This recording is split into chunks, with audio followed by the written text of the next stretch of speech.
നമ്മുടെ ടീനേജ് കുട്ടികൾക്കും പാരൻസിനും വേണ്ടിയാണ് ഞാൻ ഈ കഥ പറയുന്നത്.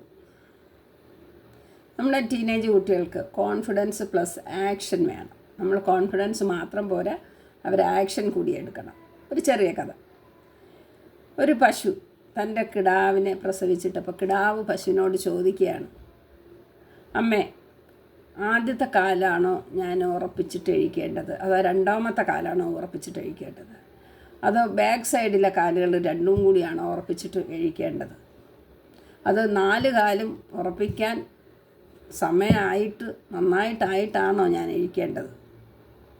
അമ്മ പശു ചിരിച്ചു. ഞാൻ ഇത്രത്തോളം ഒന്നും ചിന്തിച്ചില്ല, ഞാനങ്ങ് എഴിച്ചു, അത്ര തന്നെ. മുൻപിലത്തെ കാലാണോ ബാക്കിലത്തെ കാലാണോ എന്നൊന്നും ഞാൻ ചിന്തിച്ചില്ല, ഞാനങ്ങ് എഴുന്നേറ്റു, അത്ര തന്നെ. നമ്മളും അങ്ങനെയാണ്. ടീനേജ് ആയാലും പാരൻസ് ആയാലും എല്ലാറ്റിനും പരിഹാരം കണ്ടിട്ട് ഒന്നും തുടങ്ങാൻ സാധിക്കുകയില്ല.